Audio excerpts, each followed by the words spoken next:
कहानी की शुरुआत में हमें एक आदमी को दिखाया जाता है जिसका नाम वॉल्टर मिटी है। वो लाइफ नाम की एक फेमस फोटोग्राफिक मैगजीन में काम करता है। वॉल्टर की जिंदगी बेहद नॉर्मल और उबाऊ है, लेकिन उसकी सोच की दुनिया बहुत अलग है। वो अक्सर अपनी दुनिया में खो जाता है और अपनी कल्पनाओं में कुछ भी कर गुजरने की हिम्मत कर लेता है। एक दिन वॉल्टर ऑनलाइन डेटिंग साइट पर अपना अकाउंट बना रहा होता है। वो शेरिल नाम की एक लड़की को पसंद करता है जो हाल ही में उसके ऑफिस में आई है। वो शेरिल को एक विंक भेजने की कोशिश करता है, लेकिन तकनीकी खराबी के कारण ऐसा कर नहीं पाता। वॉल्टर दोबारा कोशिश करता है, लेकिन किस्मत उसका साथ नहीं देती। वो जल्दबाजी में ऑफिस के लिए निकलता है और स्टेशन से कस्टमर सपोर्ट को कॉल करता है। कॉल पर टॉड नाम का एक आदमी मिलता है जो उसे सलाह देता है कि वो अपनी प्रोफाइल में कुछ ट्रिप्स और अचीवमेंट्स के बारे में भरे, जिससे शेरिल पर अच्छा इंप्रेशन पड़ेगा। लेकिन वॉल्टर उदास होकर कहता है कि उसने अपनी जिंदगी में कभी भी कुछ भी खास नहीं किया है। वो कभी शहर से बाहर भी नहीं गया। तभी वॉल्टर एकदम चौंक जाता है जब उसे एक बिल्डिंग से कुत्ते की भौंकने की आवाज आती है। वो एक सुपर हीरो की तरह खिड़की से छलांग लगाकर अंदर जाता है और शेरिल के 3 टांग वाले कुत्ते को गैस लीक से बचा लेता है। वो कुत्ते को गोद में उठाकर बाहर लाता है और शेरिल उसे देखकर बहुत इम्प्रेस हो जाती है। लेकिन तभी वॉल्टर का ये ख्वाब टूट जाता है और उसे एहसास होता है कि वो अब भी स्टेशन पर ही है और उसकी ट्रेन जा चुकी है। ऑफिस पहुंचने पर वॉल्टर को उसकी बहन मिलती है जो उसके जन्मदिन पर उसे विश करने आई होती है। वो उसे याद दिलाती है कि उनकी माँ को नया अपार्टमेंट मिलने वाला है और पियानो को शिफ्ट करने में उसे मदद की जरूरत है। वॉल्टर जल्दबाजी में उसे अलविदा कहता है और अपने डेस्क पर पहुंचता है। कुछ देर बाद वॉल्टर को पता चलता है कि उनकी कंपनी को किसी बड़ी फर्म ने खरीद लिया है और अब मैगजीन को डिजिटल में बदलने की प्लानिंग बनाई जा रही है। ये सुनकर सभी कर्मचारियों में हलचल मच जाती है। तभी कंपनी का नया managing director Ted Henrik office में आता है। टेड बहुत ही घमंडी और अकड़ वाला इंसान है। वो आते ही वॉल्टर का मजाक उड़ाने लगता है। टेड के तानों के बावजूद वॉल्टर अपनी कल्पना में उसे मजेदार जवाब देता है और पूरा ऑफिस उसकी तारीफ करता है, लेकिन हकीकत में वो चुपचाप खड़ा रहता है और टेड के मजाक को बर्दाश्त करता है। थोड़ी देर बाद वॉल्टर को अपने साथी हर्नांडो से पता चलता है कि मशहूर फोटोग्राफर शॉन ने उनके लिए एक फोटो नेगेटिव रोल भेजा है जिसमें लाइफ मैगजीन के आखिरी कवर पेज के लिए एक खास फोटो है। शॉन ने वॉल्टर की 16 साल की मेहनत के लिए एक खास गिफ्ट भी भेजा है, एक खूबसूरत लेदर वॉलेट जिस पर लाइफ मैगजीन का एक मशहूर मोटो लिखा होता है। लेकिन दिक्कत तब आती है जब वॉल्टर को पता चलता है कि इस रोल में से 25वें नंबर का फोटो गायब है, वही फोटो जो लाइफ मैगजीन के आखिरी कवर के लिए चुनी गई थी। टेड इस कवर को जल्द से जल्द देखने की मांग करता है, लेकिन वॉल्टर के पास इसका कोई जवाब नहीं होता। वो शेरिल से मदद मांगने की कोशिश करता है क्योंकि वो फोटो अकाउंट डिपार्टमेंट में काम करती है, लेकिन शेरिल उसे बताती है कि शॉन एक फ्रीलांस फोटोग्राफर है और उनकी कंपनी के पास उसका कोई एड्रेस नहीं है। हर्नांडो एक और क्लू लेकर आता है। वो बताता है कि 25वें और 28वें फोटो को एक ही दिन लिया गया था और शायद ये फोटो शॉन की लोकेशन का पता करने में मदद कर सकती हैं। इस नए क्लू के साथ वॉल्टर को पहली बार एहसास होता है कि उसे अपने कंफर्ट जोन से बाहर निकलना होगा। टी ब्रेक पर वॉल्टर शेरिल से फिर से मिलता है और उसे शॉन की भेजी हुई तस्वीरें दिखाता है। वो उसे बताता है कि 25वीं फोटो गुम हो गई है और वो शॉन को ढूंढना चाहता है। शेरिल उसे बताती है कि शॉन को उसके पेचेक अलग अलग लोकेशन पर भेजे जाते हैं। वो उनका पता लगाने की कोशिश करेगी। वॉल्टर अब एक बहुत बड़ा फैसला लेता है। पहली बार वो अपने डर को किनारे रखते हुए बाहर जाने का फैसला करता है। आखिर आगे क्या होगा? क्या वॉल्टर अपनी खोई हुई फोटो ढूंढ पाएगा? क्या शेरिल उसे पसंद करने लगेगी? अगले दिन हर्नांडो वॉल्टर को ऑफिस में एक और क्लू दिखाता है, एक तस्वीर जिसमें एक जहाज का नाम लिखा होता है। शेरिल वॉल्टर की मदद करने के लिए उस नाम को गूगल करती है। इसी दौरान वो बातें करते हुए शेरिल के बेटे से मिलने जाते हैं। बातचीत के दौरान पता चलता है कि वॉल्टर पिछले 16 सालों से इस मैगजीन के लिए शॉन के साथ काम कर रहा था। जब वॉल्टर पार्क में शेरिल के बेटे को स्केटबोर्ड के नए ट्रिक सिखा रहा होता है, शेरिल बिजी होने की वजह से ये नजारा देख नहीं पाती, लेकिन इस बीच वॉल्टर को पता चलता है कि वो जहाज ग्रीनलैंड में है और शॉन का आखिरी चेक भी वहीं भेजा गया था। शेरिल वॉल्टर को सलाह देती है, तुम्हें ग्रीनलैंड जाकर देखना चाहिए, शायद वहीं तुम्हें अगला सुराग मिले। पहली बार वॉल्टर बिना ज्यादा सोचे एक बड़ा कदम उठाता है। वो फौरन ग्रीनलैंड के लिए फ्लाइट बुक करता है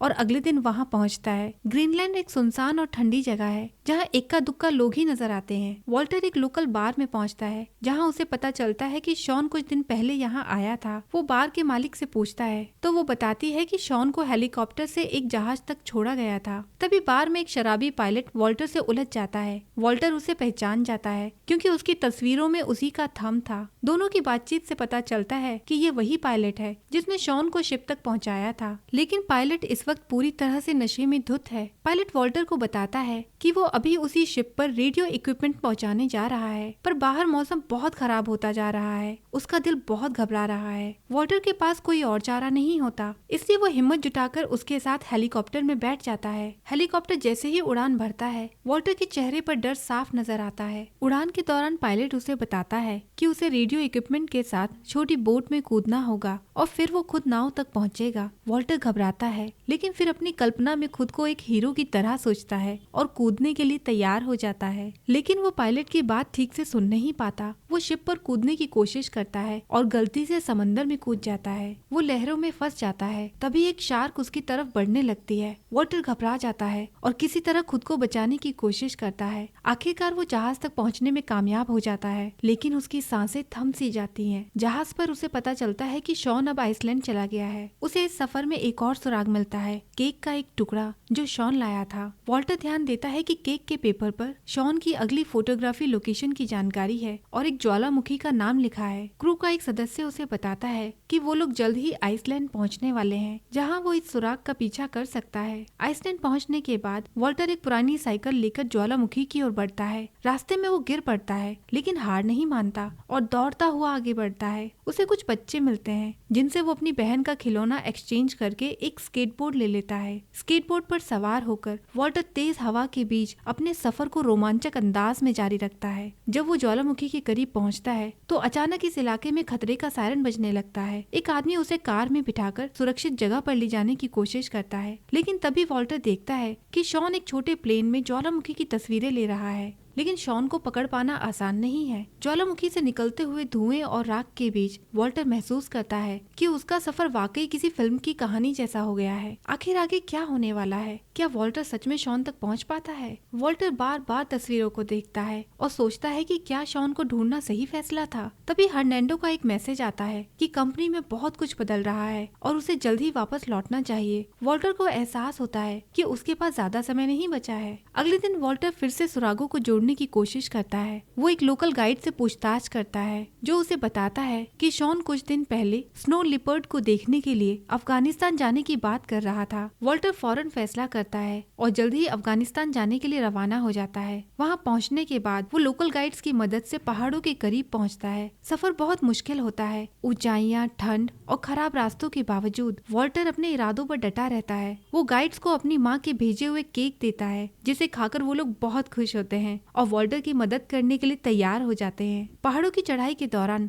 वॉल्टर को पहली बार अपनी हदें पार करने का एहसास होता है। जब गाइड्स उसे बताते हैं कि आगे का रास्ता उसे अकेले ही तय करना होगा, तो वो थोड़ी देर के लिए घबरा जाता है, लेकिन फिर उसने खुद को तैयार किया और अकेले ही बर्फीली पहाड़ियों की तरफ बढ़ने लगा। रास्ते में अचानक उसका फोन बजता है। कॉल पर टॉड होता है, जो डेटिंग साइट का एम्प्लॉय है। वो उसे बताता है कि वॉल्टर की जर्नी को प्रोफाइल पर अपडेट करते रहने की वजह से उसे अब तक सबसे ज्यादा विंग्स मिले हैं, लेकिन शेरिल ने अब अपनी प्रोफाइल हटा दी है। ये सुनकर वॉल्टर थोड़ी देर के लिए निराश हो जाता है। वो टॉड को बताता है कि वो अब अपनी प्रोफाइल को भी डिलीट कर देना चाहता है, क्योंकि अब उसे इसकी जरूरत नहीं है। आखिरकार वो पहाड़ों की ऊंचाई पर पहुंचता है, जहां उसकी मुलाकात शॉन से होती है। शॉन अपने कैमरे से बर्फीले पहाड़ों में बहुत मुश्किल से दिखने वाले स्नो लिपर्ड की फोटो खींचने का इंतजार कर रहा होता है। वॉल्टर खुद को शांत करके उससे बात करता है। हमने 16 साल साथ में काम किया शॉन, लेकिन मैं उस 25वें फोटो को ढूंढ नहीं पाया। शॉन मुस्कुराकर कहता है, तुम्हें पता है, मैंने वो फोटो तुम्हारे वॉलेट में ही रखी थी जो मैंने तुम्हें गिफ्ट किया था। वॉल्टर ये सुनकर हैरान रह जाता है। वो समझ जाता है कि उसने गलती से उस वॉलेट को फेंक दिया था। ये सुनकर शॉन निराश हो जाता है, लेकिन शॉन कहता है, कोई बात नहीं वॉल्टर, कभी कभी सबसे जरूरी चीजें हमारी नजरों से छुपी होती हैं। तभी एक स्नो लिपर्ड सामने आ जाता है। वॉल्टर हैरानी से पूछता है, तुम इसे शूट क्यों नहीं कर रहे हो? शॉन मुस्कुराकर कहता है, कभी कभी मैं पल को कैमरे में कैद नहीं करता, बस अपनी आंखों और दिल में सहेज लेता हूँ। वॉल्टर इस बात को समझता है और उसे एहसास होता है कि जीवन भी कुछ ऐसा ही है। इसके बाद वॉल्टर अमेरिका वापस लौटने का फैसला करता है। वो अमेरिका लौटने के लिए रवाना हो जाता है, लेकिन हवाई अड्डे पर उतरते ही उसे सुरक्षा अधिकारी रोक लेते हैं। अफगानिस्तान में लगे ट्रैवल बैन की वजह से अधिकारियों को उस पर शक होता है। वो पूछते हैं, क्या आपके पास कोई है जो आपकी पहचान कर सके कि आप यहीं के निवासी हैं? वॉल्टर थोड़ा सोचता है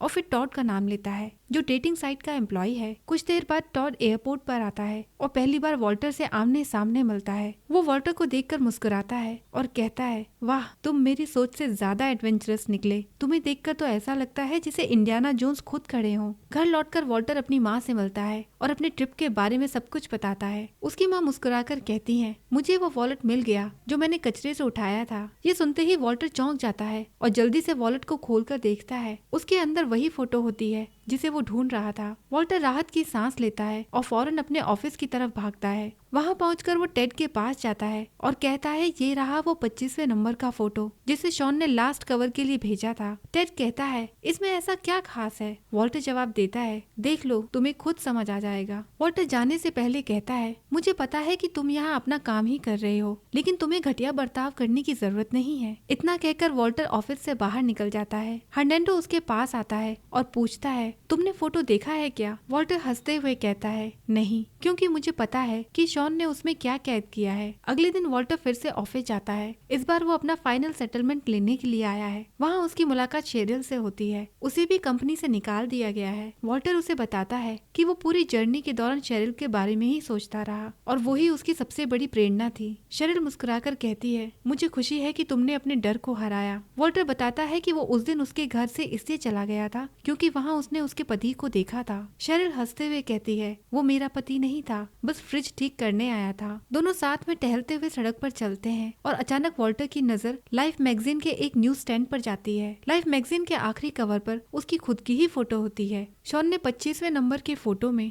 वॉल्टर को काम करते हुए कैद किया था। उसकी 16 साल की मेहनत और समर्पण की झलक उसमें दिखती है। वॉल्टर गौर से मैगजीन को देखता है और फिर उसे खरीदने की बजाय शेरिल का हाथ पकड़ लेता है और मुस्कुराता है। कहानी का अंत वॉल्टर के इस एहसास के साथ होता है कि असली एडवेंचर दूर जाने में नहीं, बल्कि अपने अंदर झांकने में है और अपनी सीमाओं को तोड़ने में है। अपनी जिंदगी में ऐसे रिश्तों को साथ रखिए जो आपको बेहतर बनाने के लिए मोटिवेट करते हैं। और ये कहानी यही खत्म हो जाती है। वीडियो पसंद आए तो इसे लाइक करें और इस कहानी के बारे में अपनी राय हमारे साथ शेयर जरूर कीजिएगा। मुझसे जल्दी मिलने के लिए इस चैनल के दूसरे वीडियो पर क्लिक कीजिएगा। मिलते हैं आपसे अगले वीडियो में। तब तक अपना और अपनों का ख्याल रखिए। बाय बाय दोस्तों।